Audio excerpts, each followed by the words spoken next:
Friends, ఈరోజు నేను మామిడికాయ తురుము పచ్చడి చేస్తున్నాను. ఇది 1 ఇయర్ పాటు ఆవకాయ లాగానే నిల్వ ఉంటుంది. దీనికి ఆవకాయ పట్టే మామిడికాయలు పెద్ద సైజు తీసుకున్నాను. వీటిని ముందుగా చెక్కు తీసి తురుముకుందాము. ఈ విధంగా చెక్కు తీసేసుకుందాము. 3 కాయల్ని చెక్కు తీసేసుకొని తురుముకుందాము.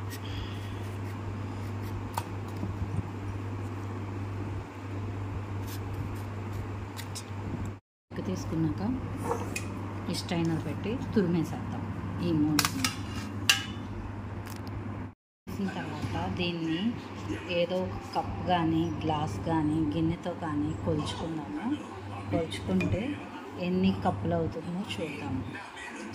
దీంతో కొలుచుకుంటే ఈ విధంగా ఒక కప్పు ఇంకొక కప్పు అయ్యేలా ఉంది.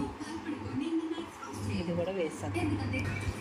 ఈ తురుము ఈ కప్పుకి 2 కప్పులు అయింది.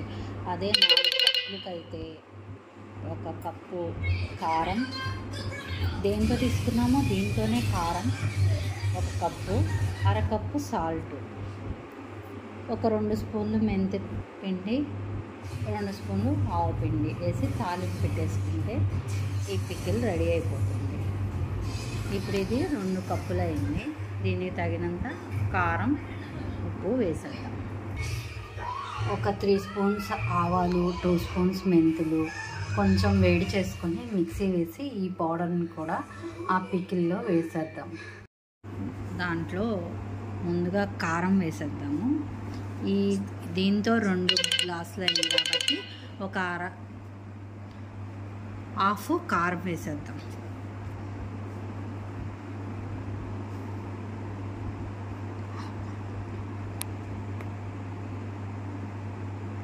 అలాగే ఇందాక మెంతులు, ఆవాలు అన్నీ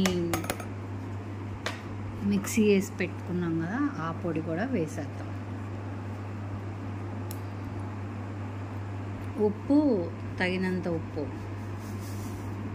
వేసేద్దాం. ఇది కూడా హాఫ్ సాల్ట్ సరిపోతుంది.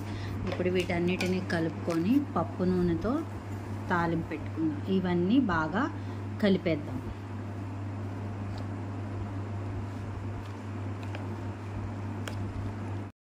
ఒక 4 తీసుకొని చిన్నవి ఇవి కూడా మిక్సీ వేసేసి పికిల్లో కలిపేద్దాం.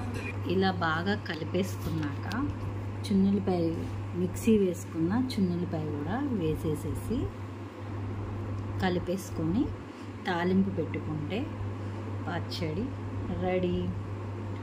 ఈ రెసిపీ కనుక మీకు నచ్చినట్లయితే లైక్ చేయండి, షేర్ చేయండి, సబ్స్క్రైబ్ చేయండి. Okay, thank you. మామిడికాయ తురుము పచ్చడి రెడీ.